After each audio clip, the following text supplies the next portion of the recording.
Hola, el 99% de ustedes no están suscritos al canal. Cuando llegue a los 1000 suscriptores, crearé una serie especial para ustedes. El amanecer en San Jacinto no empezaba con cantos de gallo, sino con el áspero roce del viento contra las ventanas mal selladas y el tintinear de las cencerros en los corrales.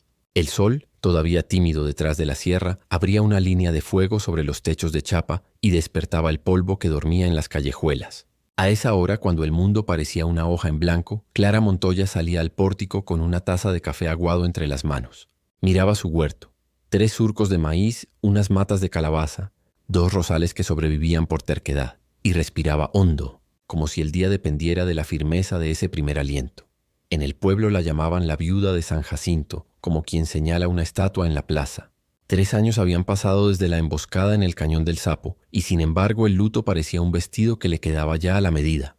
Sus trenzas oscuras enrolladas en la nuca, los dedos ágiles de costurera que no perdían puntada, los ojos firmes como una hebilla bien apretada. Había aprendido a negociar el precio del grano, a arreglar una cerca, a distinguir a 10 pasos si un caballo cojeaba del anca o si solo fingía cansancio.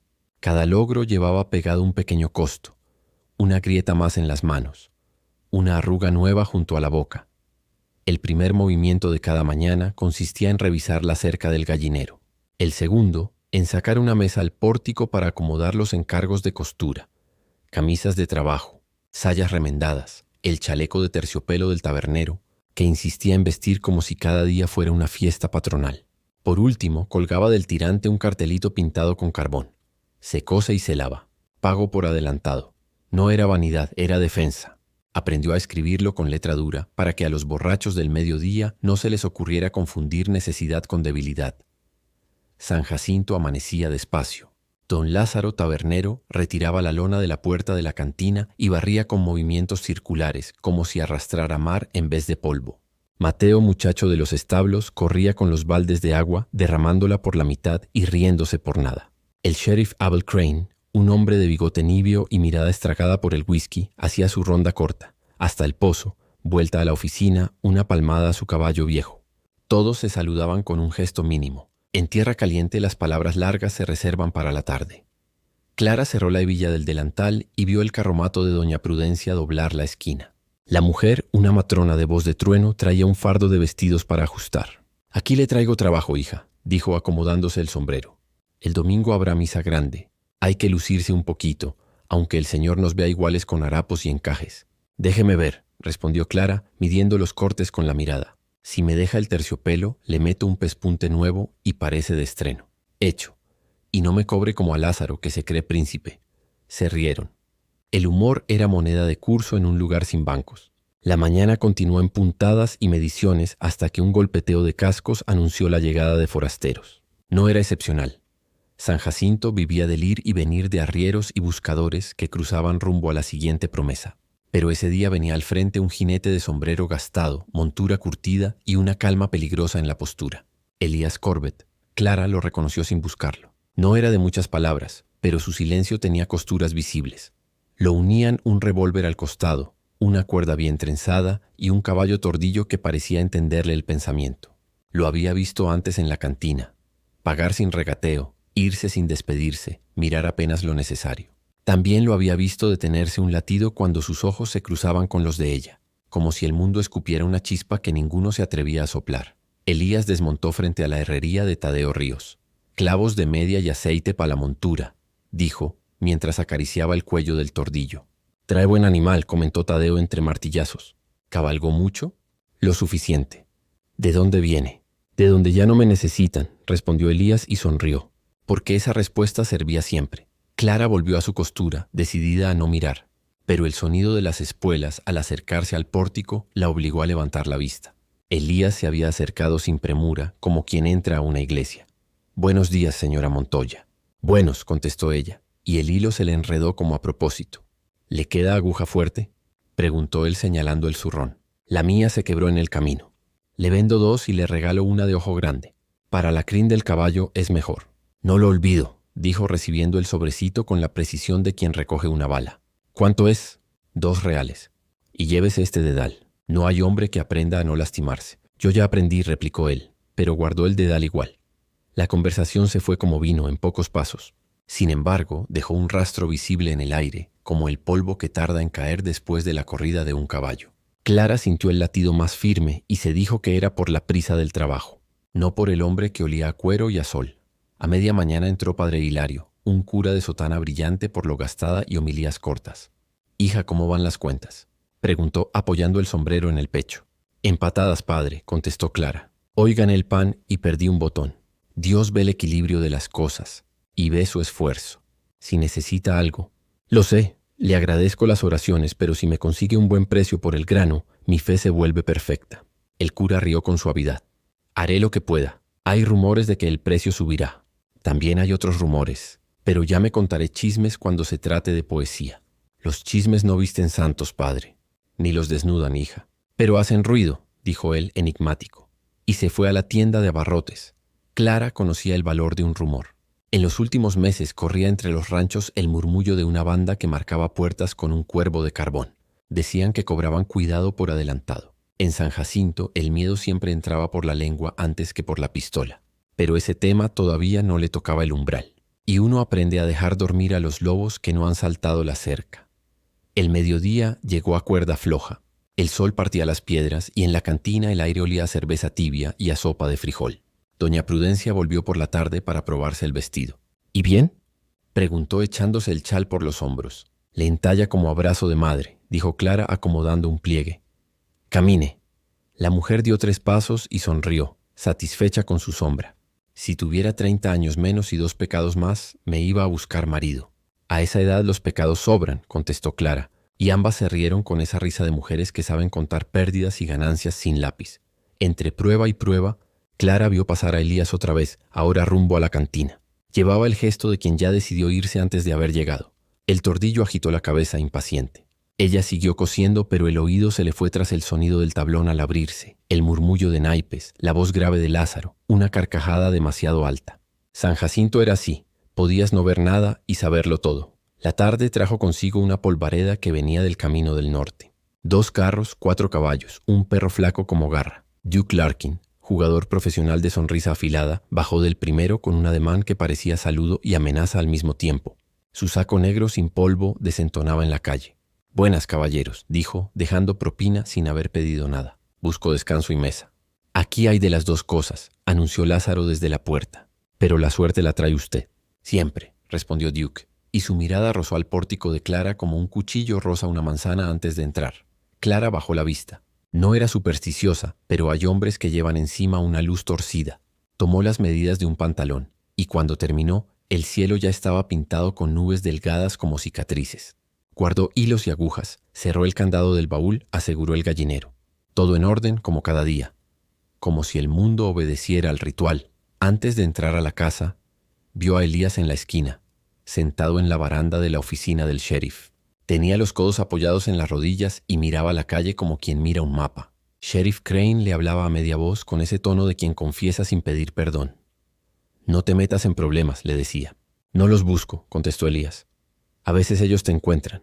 Que me encuentren de frente». Crane no insistió. Sabía reconocer a los hombres que no caben en los consejos. Elías se levantó, se sacudió el polvo de las chaparreras y antes de perderse de vista miró hacia el rancho de Clara.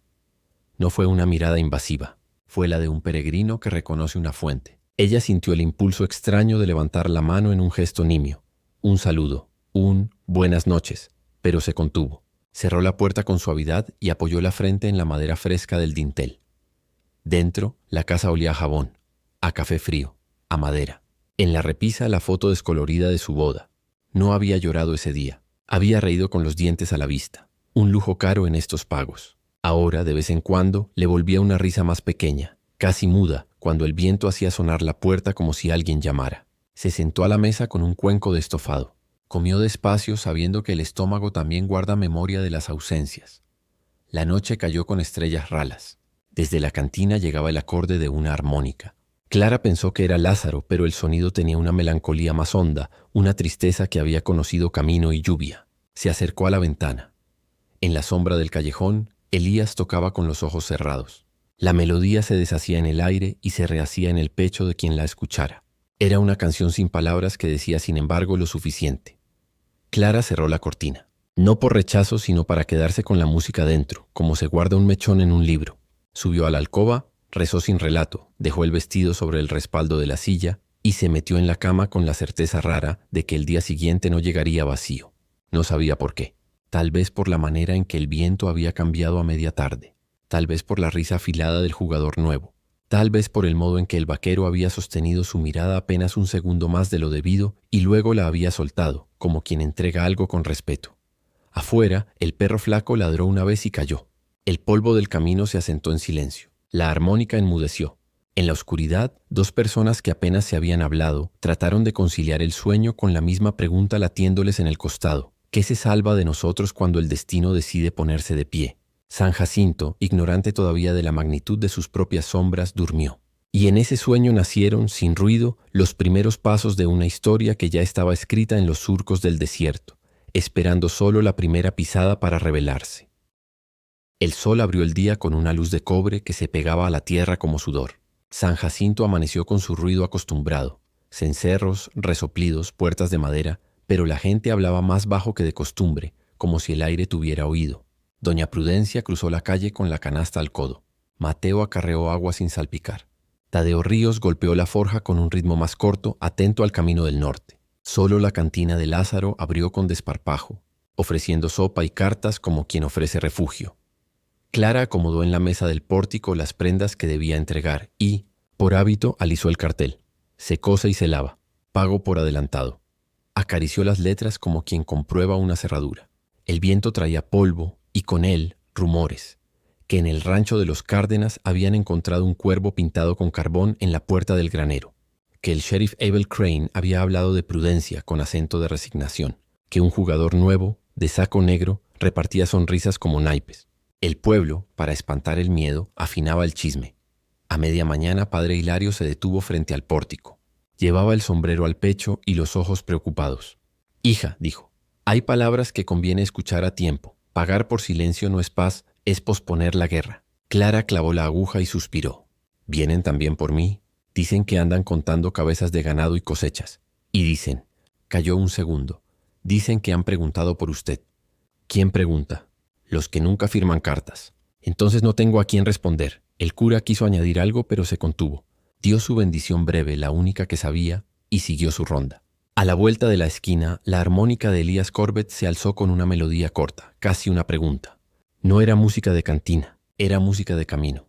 Clara no miró. Sabía que si lo hacía, algo suyo se le iría por los ojos sin permiso. En la cantina, el jugador de saco negro, Duke Larkin, barajaba con dedos de pianista. La mesa estaba servida con frijoles, pan duro y una sonrisa que no tocaba los ojos. «Busco un trato con la suerte», dijo tendiendo una moneda. «¿Quién se sienta?» Lázaro negó con la cabeza. «Aquí la suerte se bebe, no se negocia». «Todo se negocia», sonrió Larkin, y el diente de oro hizo un destello. El sheriff Crane entró con paso cansado. Tomó un café que no pretendía despertar a nadie y se acercó a Larkin. Susurraron lo suficiente para que pareciera casual. Larkin dejó caer una frase como migaja. «A veces conviene que el pueblo entienda las nuevas reglas, antes de aprenderlas a tiros». No hizo falta que dijera el nombre. Todos lo sabían. La banda de los cuervos. El primer golpe no fue de puño, fue un marcaje. A media tarde, cuando Clara midió por última vez la basta de un vestido, escuchó el raspar de una tiza en su puerta. Salió y encontró, pintado con carbón, el perfil de un cuervo mirando hacia adentro. Bajo el dibujo, un número. 5. 5 días. 2 hombres aguardaban junto al portón, flacos como la escasez. Uno llevaba un pañuelo rojo al cuello y una sonrisa torcida. El otro, un sombrero ladeado que le tapaba el ojo izquierdo. «Buenas, viudita», saludó el del pañuelo. «Bonito rancho. Sería una pena que lo visitara un incendio». Clara sostuvo la mirada. «¿Qué quieren?» «Protección. $1 por cabeza de ganado y 2 por cada saco de grano. Pagadero el 5.º día». El sombrero inclinado paseó la vista hacia el huerto. «Si no, el viento se vuelve mal amigo. No necesito su protección. Nadie la necesita. Hasta que la necesita», dijo el pañuelo, dibujando con el greñudo cuchillo en el polvo. 5 días. Hank Malone no perdona el reloj. El nombre cayó como una piedra en un charco. Hank Malone, jefe de los cuervos, el que había tomado 3 condados sin disparar más de lo necesario, el que sabía que los pueblos se abren por hambre y por miedo. Tadeo apareció detrás, martillo en mano, sin barniz de bravura. Doña Prudencia se asomó desde la esquina con el chal apretado. El silencio del pueblo fue una plaza. «Aquí no hay nada para ustedes», dijo entonces una voz desde el pórtico de la cantina. Elías Corbett caminó despacio, sin teatralidad, con la mano cerca del revólver pero todavía a la vista. Se detuvo frente a los dos hombres y sin subir la voz añadió: «Denle mi saludo a Malone. Digan que San Jacinto está ocupado». El del pañuelo sonrió sin dientes. «¿Por quién?» «Por la dignidad», dijo Elías como si hablara del clima. «La dignidad no dispara balas», escupió el del sombrero. «No, pero las guía», respondió Elías. Hubo un segundo de viento. El pañuelo rojo calculó distancias y memoria. Su mano bajó un poco, lo suficiente para que el gesto pareciera calma y no miedo. Volvió la sonrisa torcida. 5 días, vaquero. Traiga también su dignidad atadita en un saco. Se fueron sin mirar atrás, dejando el cuervo en la puerta como un animal vivo. El polvo tardó en asentarse. Sheriff Crane apareció cuando todo había terminado, con el sombrero demasiado bajo. «Elías», dijo sin muchas ganas, «te pedí que no encendieras mechas». «Yo no encendí nada», contestó el vaquero. Ya estaba ardiendo. «A veces pagar compra paz, a veces pagar compra costumbre», replicó Elías. Crane apretó la mandíbula, cansado de tener la razón que no sirve. «No puedo poner a todo el pueblo detrás de tu coraje». «No te lo pedí». Elías se volvió hacia Clara. «Puedo quedarme esta noche en su pórtico, solo esta noche». Clara tragó saliva. No era una oferta que se rechazara con un gesto. «Quédese», dijo al fin. «Pero si viene fuego, no me deje a mí las cenizas». Esa tarde corrieron los preparativos discretos. Mateo tendió una cuerda con campanillas pequeñas, tapitas de hojalata perforadas, alrededor del gallinero. Doña Prudencia llevó una marmita de estofado y dejó 2 velas gordas por si la noche exige luz. Tadeo clavó refuerzos en la tranca de la puerta y dejó una palanca junto al marco. Padre Hilario rezó en voz baja en el patio, no para pedir milagros, sino para animar la paciencia. Duke Larkin apareció al oscurecer, peinado como para boda. Tocó con un nudillo la madera donde se moría el cuervo de carbón y sonrió a Clara con cortesía de salón. «Buenas tardes, señora Montoya. He sabido de los inconvenientes». «No recibo visitas al anochecer», contestó ella seca. «Yo no soy visita, soy solución», dijo Larkin sin ofenderse. «Puedo hablar con la gente adecuada para reducir la cuota. Y si se firma un acuerdo de agua, quizá incluso la suspendan». «¿Acuerdo de agua?», preguntó Clara aferrando el marco. «Pequeña concesión. Permitir paso por su canaleta a los carros que lo necesiten. Nada dramático». Larkin miró el huerto. «A cambio, seguridad. Y amigos poderosos. No necesito amigos que cobren peaje por el agua que Dios puso a cielo abierto». «Dios puso el agua. Los hombres ponen las reglas», se encogió de hombros el jugador. «Piénselo. El silencio tiene precio. Pero el grito también». La voz de Elías sonó desde el pórtico. «El que cobra por silencio termina cobrando por respirar». Larkin giró despacio, la sonrisa todavía cosida a los labios. «Señor Corbett, yo ofrezco caminos. Usted ofrece peleas». «Yo ofrezco tiempo», replicó Elías. «A ver cuánto te queda cuando vengan a buscar el resto de tu sonrisa». Larkin se inclinó cortés y se marchó con la misma calma pulida con la que había llegado. En su retirada dejó un perfume leve a tabaco caro y amenaza.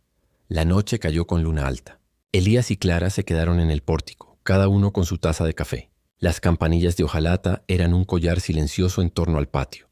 De tanto en tanto, el viento las rozaba y decía: «Estoy aquí», con una risita metálica. «No debí dejar que pintaran la puerta», dijo Clara, más para sí que para él. «Usted no lo dejó. Ellos lo hicieron. Es lo mismo». «No». Elías miró el cuervo ennegrecido. «Ellos pintan. Usted decide si lee o si borra». «¿Con qué se borra eso?». «Con gente despierta». Clara apoyó la taza en las rodillas. «Mi marido…» empezó y calló. No hablaba de él a menudo. Cuando murió, vinieron a venderme pólizas, rifas y santos. Todos contra la desgracia. Aprendí a cerrar la puerta. «Hoy también sirven puertas», dijo Elías. «¿Y ojos? ¿Y pistolas?» «Solo cuando ya no alcanza con lo demás». Hubo un silencio que no pesó. Elías retiró la mirada y, sin pedir permiso, inspeccionó la bisagra del portón. Apretó la soga de un poste, ajustó un clavo que había quedado alto. Eran gestos de alguien que sabía vivir en casas ajenas sin romper nada. Clara, sin darse cuenta, respiró más hondo. A medianoche ladró el perro flaco de los Cárdenas. Luego humo. Una vena oscura se levantó al este, dibujando una lengua en el cielo. Las campanillas no sonaron. El peligro estaba lejos. Pero el olor llegó rápido. «Quemaron el granero de Cárdenas», dijo Elías sin emoción. «Él pagó la mitad», respondió Clara. «Se lo oí decir a doña Prudencia. La mitad no compra perdón. Compra ejemplo». Elías montó el tordillo sin más palabras. «¿A dónde va?», preguntó Clara ya de pie. «A ayudar a apagar», dijo. Vuelvo antes del alba. Cierre por dentro. Si suena una campanilla, no encienda luz. Tenga cuidado. Eso ya lo gasté. Se fue como vino, sin estruendo. Clara cerró, apagó la lámpara y se sentó en el suelo con la espalda a la puerta. Escuchó el viento, a lo lejos los gritos, el crujir de madera. Pensó en los Cárdenas. Un niño con fiebre la semana pasada. La vaca nueva que apenas daba leche. La mujer con manos como raíces. El aire en la casa se volvió corto. Se obligó a respirar. El alba lo encontró de regreso ennegrecido de humo, con un corte leve en la ceja. Salvamos el corral, dijo Elías. El granero no. ¿Alguien? No, negó. Solo madera y grano. Clara buscó un paño, agua limpia, y le lavó la frente sin ceremonias. Él dejó que lo hiciera, mirando un punto indefinido sobre el hombro de ella, como quien mira el borde de un mapa. No soy enfermera, dijo Clara por llenar el aire. No soy paciente, replicó Elías. Nos arreglamos. El sheriff Crane llegó con la camisa desabrochada y los ojos rojos. No puedo con esto, dijo sin rodeos. No con 3 hombres y una cárcel que se viene abajo. Tiene un pueblo, contestó Elías. El pueblo trabaja de día y duerme de noche. No dispara en fila. Puede aprender. ¿Me estás nombrando adjunto sin salario? Intentó una sonrisa. Me estoy nombrando vecino, dijo Elías. Y el vecino cuida el cerco. Crane se frotó la cara, dudando entre gratitud y orgullo. Si no puedo pararlos, intentaré demorarlos, cedió. Pero si esto se desborda, el gobernador tardará en mandar ayuda. La ayuda no sabe los caminos. Elías tomó su sombrero. Malone sí. Los 5 días comenzaron a contarse como cuentas de rosario. En el pueblo cada quien hizo su inventario. Balas, palabras, deudas. Doña Prudencia organizó una rueda de mujeres para dormir por turnos en casa de los Cárdenas, que ahora no tenían granero. Tadeo fabricó ganchos de hierro para asegurar ventanas. Mateo aprendió a silbar 3 notas que significaban forastero por el norte. Padre Solario dejó en la puerta de la iglesia una marmita con sopa gratis, para las fuerzas. Larkin seguía barajando tranquilidad. Se paseaba por los porches con su saco negro, ofreciendo acuerdos envueltos en cortesía, que si firmaban el paso del agua, que si cedían una franja de tierra sin importancia, que si adelantaban una parte para garantizar la protección. El negocio era simple, convertir en norma el miedo. Cuando Lázaro le cerró la puerta en la cara, Larkin sonrió con indulgencia. Cuando doña Prudencia le bajó el chal de un palmetazo, Larkin inclinó la cabeza. Cuando Clara le dio la espalda en la calle, Larkin no se ofendió, solo memorizó. La tarde del 4.º día, Elías y Clara caminaron el perímetro del rancho. Revisaron cada poste, cada nudo. El cuervo de carbón seguía en la puerta, pero el sol lo había decolorado un poco. ¿Borró eso?, preguntó Mateo apareciendo con un trapo húmedo. Clara lo miró. No, dijo, que lo vean ellos, y que vean también que seguimos aquí. Hay quien diría que es provocar, opinó Elías. Puede ser, admitió ella. Pero hay cosas que una decide mirar de frente para no verlas luego en sueños. Esa noche el viento cambió. Trajo del norte olor a cuero y a pólvora vieja. Las campanillas de hojalata sonaron, primero una, luego 2, como si una mano invisible las rozara con cuidado. Elías se enderezó en la silla. Vienen a medir, dijo. No hoy, pero miden. ¿Miden qué? Lo que tenemos. Paciencia, miedo, balas. Al amanecer del 5.º día, el pueblo estaba despierto antes que el sol. Nadie trabajó. Nadie jugó. Sheriff Crane se paró frente a su oficina con el rifle al hombro y un gesto que intentaba ser autoridad. Tadeo cerró la herrería. Doña Prudencia sacó la silla al umbral y se sentó con el rosario entre los dedos y la mandíbula en alto. Padre Hilario abrió la iglesia y dejó la puerta sosegada, como quien abre una ventana a la cordura. Clara puso agua a hervir y dejó café para 2. Elías bebió en silencio. El mundo parecía reteniendo el aliento. «Si le digo que se vaya, ¿se ofende?», preguntó ella sin mirarlo. «No, pero no me voy». «Lo sé», dijo Clara, con una media sonrisa que le sorprendió a ella misma. «Por eso se lo pregunto». A media mañana el polvo se levantó en la entrada del pueblo como cortina. 6 jinetes avanzaron sin prisa. Al frente, un hombre alto, con chaqueta de piel y una barba corta bien cuidada. Su sombrero no ocultaba el brillo atento de los ojos. Hank Malone no era una caricatura, era un contable con revólver. A su derecha cabalgaba Duke Larkin, sin saco negro, ahora con chaleco de cuero. Había quitado el disfraz. Los otros 4 eran las sombras necesarias de cualquier mando. Se detuvieron frente al rancho de Clara. Malone observó el cuervo de carbón en la puerta, la cuerda de campanillas, el huerto digno. «Señora Montoya», dijo con una cortesía que helaba, «vengo a cobrar un seguro contra la desgracia». «La desgracia ya conoce mi casa», contestó Clara. «Hoy no paga entrada». Un brillo de humor cruzó los ojos de Malone, rápido como lagarto. Tiene lengua afilada y manos que trabajan. Admiro eso. Me gusta que todo siga en su sitio. Y por eso vengo a mantener el orden. El orden no se trae de fuera, replicó Elías, adelantándose un paso. Se guarda adentro. Malone lo miró con interés genuino. Señor Corbett, leí su saludo en boca de mis mensajeros. Miró el pañuelo rojo, ahora más prudente. Gracias por avisar. ¿Es usted la dignidad de la que hablamos? Soy vecino, dijo Elías. Entonces, vecino, sabrá contar. Malone hizo un ademán y Larkin sacó una libreta. Aquí hay 3 cabezas de ganado, 8 sacos de grano. Son $11. No pagaremos, dijo Clara. No es plural majestático, es plural suicida, opinó Larkin apretando la libreta contra el pecho. Miré alrededor, sugirió Elías. Nadie salió a aplaudirle. No espero aplausos, dijo Malone. Espero costumbre, el silencio fue un mantel. Desde la esquina, doña Prudencia carraspeó fuerte, como si algo se le hubiera atragantado de golpe. Tadeo apoyó con ruido la palanca en el suelo. A lo lejos, el sheriff Crane no dio un paso, pero sostuvo el rifle como si pesara menos. 5 días, repitió Malone como quien repasa un catecismo. Hoy es el 5. Y aquí estamos, dijo Clara. Ya lo vi. Malone dejó que el caballo avanzara 1 metro. El tordillo de Elías, tenso como arco, marcó el suelo con la pezuña. No he venido a matar a nadie, anunció Malone sin teatralidad. Tampoco a quemar. Vengo a recordarles que la vida es más llevadera cuando cada cual entiende su lugar en el tablero. Si se niegan, no discutiré con su valentía. Volveremos mañana por la noche, y entonces el precio será doble. El precio del silencio, murmuró Padre Hilario a nadie desde la iglesia. Malone tocó ala de sombrero en señal de despedida. Larkin, antes de volverse, dejó una frase como postdata. La dignidad también come. Acuérdense cuando les dé hambre. Se fueron, dejando el polvo otra vez como única señal. Nadie aplaudió, nadie habló. Elías soltó un aire que no había notado que contenía. Clara apoyó la mano en el marco de la puerta, al lado del cuervo, no encima, y dijo, «Quiero borrar esto». «Yo lo haré», se adelantó Mateo con el trapo húmedo. «Pero voy a dibujar algo arriba». «¿Qué?», preguntó Clara. Mateo sonrió con esa insolencia limpia de los muchachos. Un sol punto el trazo del cuervo se deshizo bajo el agua. Quedó una mancha gris, caprichosa, a la que Mateo le sacó puntas y rayos hasta convertirla con torpeza y ternura en un círculo luminoso. Elías miró el dibujo sin ironía. Doña Prudencia se santiguó, esta vez por gusto. Tadeo dijo, «Así está mejor». El sheriff Crane llegó hasta el pórtico. «No puedo prometer que mañana vendrán menos», dijo. «Pero puedo prometer que no estarán solos». Elías asintió. «Esta noche armamos la calle», propuso. 4 antorchas en cada esquina, cubos de agua, 2 hombres por techo. Nada heroico. Ojos. Y campanas, añadió el cura, de iglesia y de hojalata. Y piedras, sumó doña Prudencia, que pesan menos que los rifles y golpean lo suficiente. Y sopa, dijo Lázaro desde la puerta de la cantina. Nadie pelea con el estómago vacío.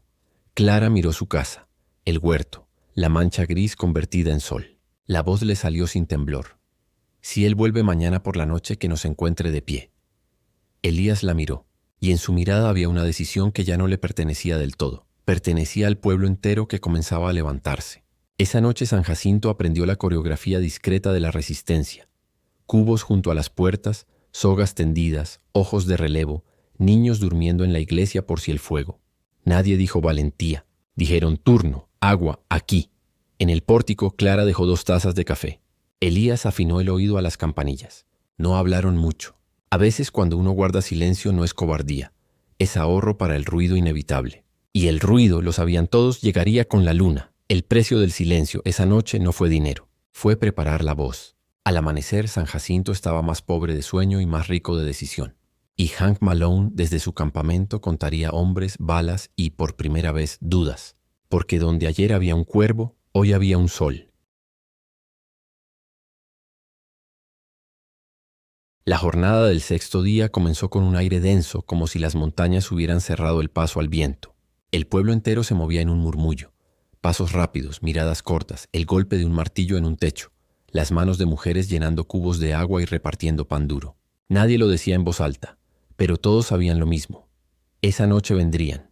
En el rancho de Clara, las campanillas de hojalata tintineaban de tanto en tanto como un recordatorio constante. Elías revisaba por última vez el cerco, el rifle, las sogas, las cubiertas de los barriles. Clara lo seguía con un paño y una jarra de agua, como si cuidar de él fuera ya parte de sus tareas diarias. «No sé si esto alcanzará», murmuró ella, acomodándole el sombrero. Nunca alcanza, respondió Elías, pero tampoco se los espera con las manos en los bolsillos. ¿Y si el pueblo se quiebra? ¿Si corren cuando empiecen los tiros? Elías la miró con esa calma que había aprendido en 100 caminos polvorientos. Entonces pelearemos nosotros dos, y si caemos, que caigamos de frente. Clara sostuvo la mirada y supo que no había promesa más verdadera. El sol cayó temprano, tragado por nubes rojas como brasas. Cuando la luna subió, llena y blanca, San Jacinto estaba encendido con antorchas en las esquinas, cubos de agua alineados, rifles sobre las mesas y palos en las manos de quienes nunca habían disparado. Los niños dormían en la iglesia, bajo la custodia de Padre Hilario. Doña Prudencia rezaba a media voz, con un rosario en una mano y una piedra en la otra. El sheriff Crane, sobrio por primera vez en meses, caminaba la calle con paso firme, rifle al hombro. La espera es un veneno lento. Los minutos caían pesados, y cada sonido, el crujir de una tabla, el ladrido de un perro, parecía un disparo adelantado. Clara, sentada en el pórtico junto a Elías, apretaba entre los dedos un crucifijo pequeño de madera. Elías, en cambio, solo acariciaba el cañón de su Colt, como quien acaricia un recuerdo. Y entonces llegaron 6, 10, 12 jinetes, sombras recortadas contra la luna, avanzando despacio por el camino del norte. Al frente, Hank Malone, erguido en su montura como si presidiera una procesión. A su lado, Duke Larkin, sonrisa intacta y chaleco reluciente. Los demás, figuras de pólvora y sombra, con rifles al hombro y la calma de quien ya decidió ensuciarse las manos. El silencio en San Jacinto era tan espeso que la respiración de los caballos parecía un trueno. Malone alzó una mano y los jinetes se detuvieron frente al rancho de Clara. Su voz se alzó clara, cortante. «Señora Montoya, le di 5 días. Hoy vengo por mi respuesta». Clara se puso de pie, el crucifijo aún en su mano, la barbilla erguida. «Mi respuesta ya la vio». Señaló el dibujo torpe de Mateo, aquel sol pintado sobre la mancha de carbón. «Aquí no hay cuervos». Un murmullo recorrió a los hombres de Malone. Él mismo miró el sol dibujado, y por primera vez algo en su gesto se tensó. Pero la sonrisa volvió rápido. «El sol se oculta todas las noches», dijo, «y esta será la más larga que hayan visto». Elías dio un paso al frente, el Colt ya en la mano. «Si quiere probarlo, aquí estamos». El disparo que siguió no fue el de Malone. Fue de uno de sus hombres, ansioso, que apretó el gatillo antes de tiempo. La bala silbó sobre la cerca, reventó una tabla y encendió la batalla. El estruendo de los disparos sacudió San Jacinto como un trueno sostenido. Las campanillas de hojalata repicaron furiosas, no por el viento sino por las balas que las arrancaban. Los jinetes de Malone se desplegaron disparando contra casas y graneros. El pueblo respondió como pudo. Rifles viejos, piedras lanzadas desde los techos, cubos de agua volcados sobre las antorchas que intentaban prender fuego. Elías disparaba con precisión fría, cada tiro un derribo. Su brazo herido del incendio en el rancho de los Cárdenas le ardía, pero no temblaba. Clara, contra el portón, recargaba municiones con manos rápidas, pasándoselas una tras otra, como si llevara años en ello. En la calle, Tadeo blandía su palanca contra un forajido que había caído del caballo. Doña Prudencia, sin soltar el rosario, golpeaba con piedras desde su pórtico, maldiciendo en voz alta. El sheriff Crane, borracho de valor y pólvora, derribó a 2 hombres antes de recibir un balazo en el hombro. Los gritos se mezclaban con el humo. El rancho de Clara temblaba con cada impacto, pero resistía. En medio del caos, la figura de Malone seguía erguida en su montura, disparando con calma, dirigiendo con la voz. Su autoridad no temblaba. Era el eje de aquella tormenta. Elías lo sabía. Lo buscó entre el humo, apuntó, disparó y falló.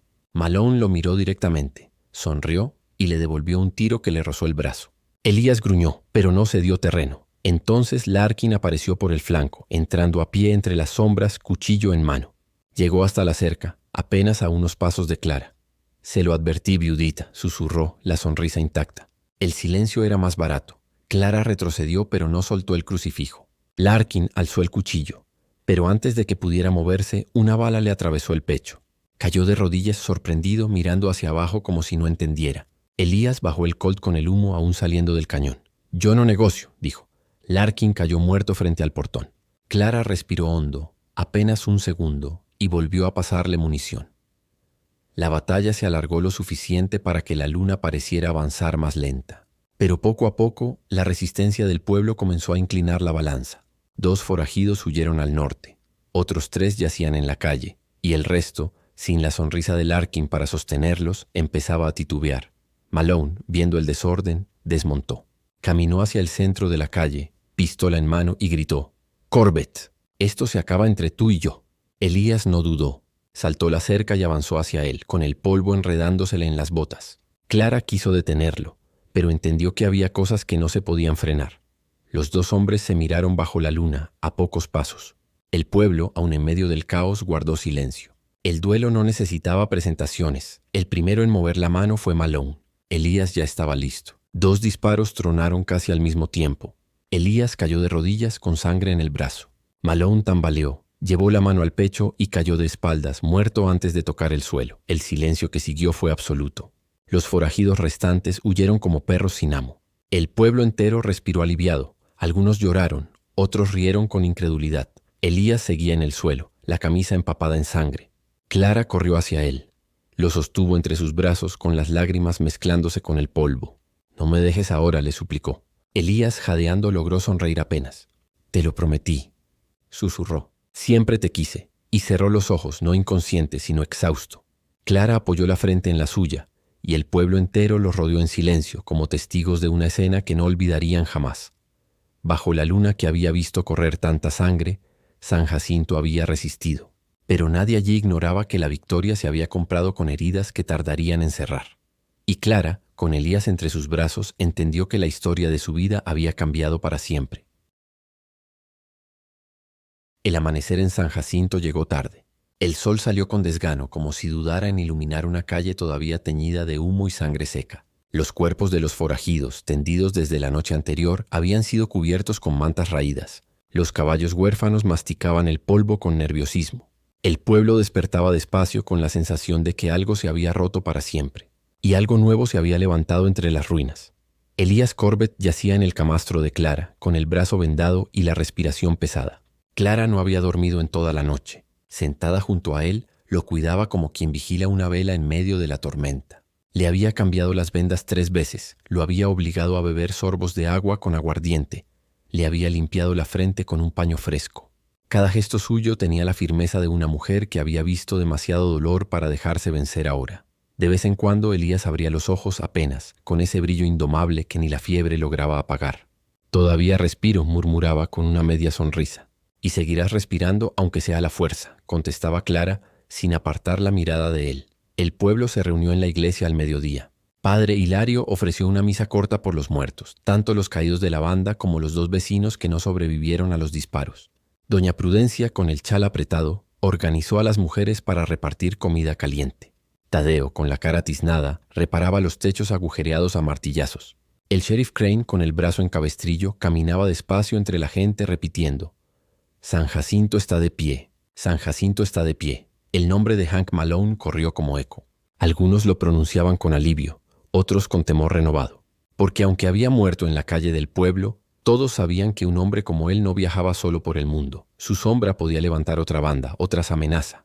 Pero esa mañana nadie quiso pensar en futuros fantasmas. Esa mañana eligieron saborear la victoria improbable. Cuando la misa terminó, Clara salió sin detenerse a conversar. Tenía solo un pensamiento: regresar al lado de Elías.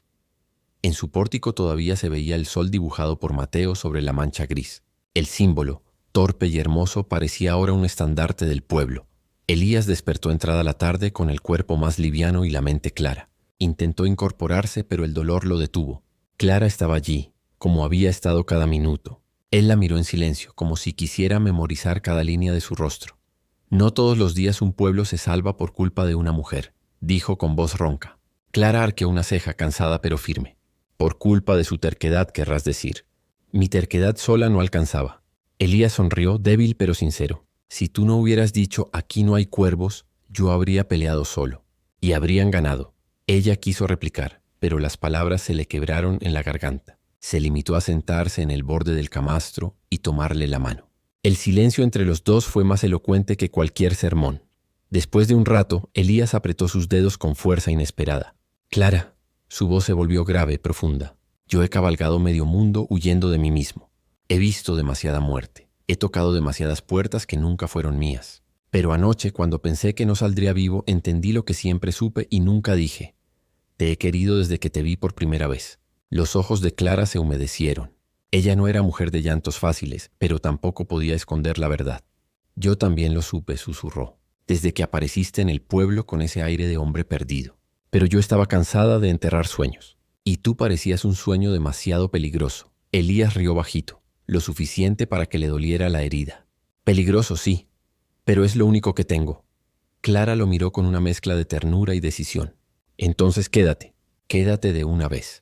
No quiero un fantasma que viene y va con el polvo. Quiero un hombre de carne y hueso, aunque me dé dolores de cabeza. Elías la miró fijo y en sus ojos oscuros brilló algo que pocas veces había dejado ver. Paz. Con un esfuerzo se incorporó un poco, la atrajo hacia él y con voz baja le susurró al oído. Recoge tus cosas. Ahora eres mía.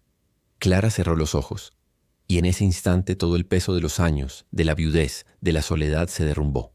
No era una orden lo que escuchaba, sino una promesa, que ese hombre marcado por la pólvora había decidido por fin quedarse. Los días siguientes fueron de reconstrucción. El rancho de los Cárdenas recibió ayuda de todos. La cantina se llenó de risas nerviosas como quien celebra estar vivo. Las campanas de la iglesia repicaron no solo por rezos, sino para llamar a reuniones en las que se decidió algo nuevo. San Jacinto no volvería a pagar tributo a ningún cuervo. Elías, aunque aún herido, se convirtió en referente. Nadie lo nombró sheriff, pero todos lo trataban como tal. Su sola presencia, apoyado en el pórtico de Clara, era suficiente para que el miedo se escondiera. Y Clara, sin proponérselo, pasó de ser la viuda a ser la mujer del vaquero que salvó al pueblo. Por las noches, cuando el silencio regresaba, Clara y Elías se sentaban en el pórtico mirando las estrellas. A veces hablaban del futuro, de sembrar más maíz, de comprar caballos jóvenes. A veces callaban porque había silencios que eran más dulces que cualquier palabra. Un atardecer, mientras el cielo se incendiaba de rojo y dorado, Clara apoyó la cabeza en el hombro de Elías. ¿Y si un día vuelven otros?, preguntó sin miedo, solo con la certeza de quien quiere planear la vida. Elías pasó un brazo por encima de ella y respondió: «Que vuelvan. Ya no pelearemos solos». Ella sonrió porque sabía que era cierto. El pueblo entero había despertado. Y ella, sobre todo, había encontrado de nuevo un motivo para seguir. El viento sopló aquella noche, arrastrando polvo por las calles vacías. El cuervo pintado había desaparecido. En su lugar, el sol torpe de Mateo seguía brillando en la puerta de Clara.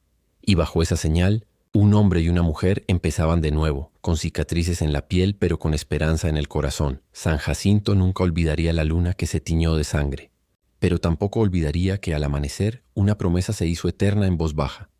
Ahora eres mía, y en ese susurro, la viuda y el vaquero encontraron lo que ambos habían buscado toda su vida, un hogar y un amor más fuerte que el polvo del desierto.